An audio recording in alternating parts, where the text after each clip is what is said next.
From CBS News Bay Area, this is the Afternoon Edition. And right now in the Afternoon Edition, we're following breaking news out of Washington, D.C. A live look at the White House this afternoon where the president's son, Hunter Biden, was just indicted. That announcement came down about an hour ago. Good afternoon. I'm Ryan Yamamoto. According to that indictment, Hunter Biden is accused of lying about his drug use when he bought a gun in October of 2018. That's a period when he acknowledged struggling with his addiction to crack cocaine. He is also under investigation for his business dealings. The special counsel overseeing this case has indicated that charges of failure to pay taxes on time could be filed in Washington or in California, where he lives. So far, the president has not commented on today's announcement. And this afternoon, we're on the verge of a historic strike by tens of thousands of auto workers without a deal. UAW members plan to walk off the job at midnight. The union wants more of the profits that workers helped create for the so-called Big Three, Ford, GM, and Stellantis, the parent company of Chrysler and Jeep. They are seeking up to 40% raise, a 32-hour work week, a return on pensions, and the reversing of concessions made during the Great Recession in 2008. The Big Three can afford to immediately give us our fair share. If they choose not to, then they're choosing to strike themselves. If there is a strike, it won't be because we didn't put a great deal in front of them, because we have 4 times.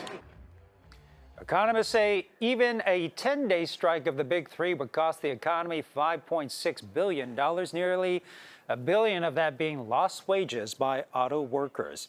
Well, tensions flared at a town hall in Fremont when District Attorney Pamela Price answered questions about her controversial approach to law and order.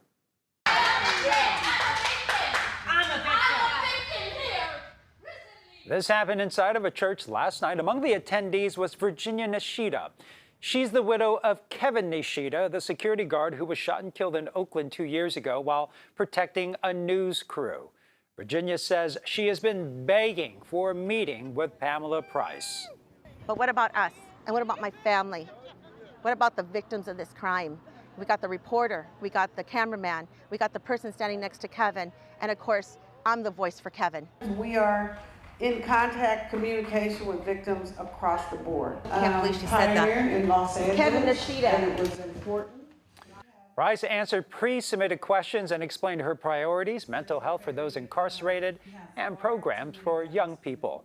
And it may take up to 6 weeks to fully recover from a water main break that caused a huge sinkhole in San Francisco's Cow Hollow neighborhood.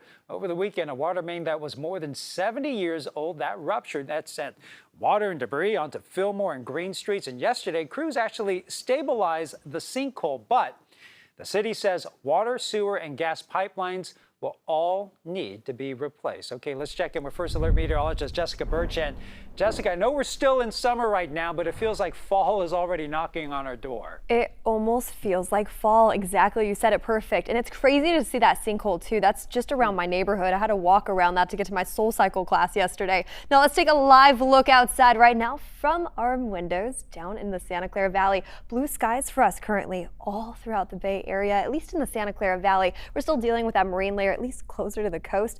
We'll get there in a second. 70s right now from San Jose all the way down into Morgan Hill. We're off to a mild start today. And Ryan, you said it perfectly.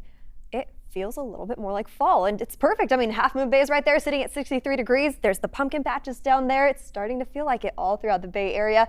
60s also into San Francisco, where we're still dealing with that marine layer just a little bit longer. What's interesting actually is as we head into the next couple days, low pressure is going to continue to move its way in, and that's going to continue to cool us off. So these fall-like temperatures, we're all going to notice them throughout the Bay, especially in our inland areas. This system right here will actually dip those temperatures down to the 70s in our inland areas right around the corner. And with that in mind, Simon, if you don't mind, let's zoom out just a little bit. Pleasanton's a great example of that. We're going to be seeing temperatures sitting mostly in the 80s today and tomorrow, quickly drop to the 70s. It doesn't look like that's going to pop up. That's okay, though. Here's what we're looking at. Simon, if you don't mind zooming in, that marine layer that's still holding on tight along the coast, that's going to be sticking around for us heading into the evening hours tonight. So San Francisco kind of split in half. Everyone's coming in from out of town for Dreamforce, and all week long we've been seeing mostly sunny skies, but this marine layer is going to kind of blanket San Francisco into the overnight hours tonight.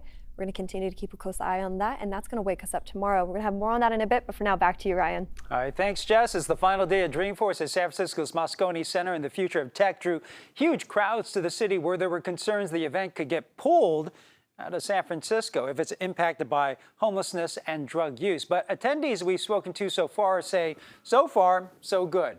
More than 40,000 people are here, and SFPD says currently there have been no major incidents, at least to report for now.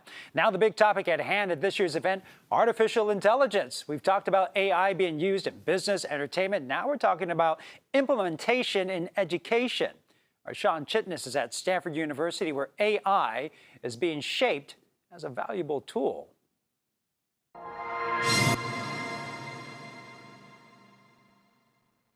High school students are at an age where the impact of AI will be felt no matter what they do next, college or career. Artificial intelligence is now part of all aspects of our life, whether it's how we work, live, or play. So Stanford education professor Victor Lee is one of the leaders for CRAFT, a set of resources to help high school teachers take on the topic. Everything that we do is going to be modified and affected because of this, and it helps to make sure students are able to think carefully and responsibly. What most excites you about AI? What are you most looking forward to? AI is going to really open up so many possibilities, just as much as mobile devices made it possible for us to have games when we're on the move, take pictures when we're going somewhere. What most concerns you about AI?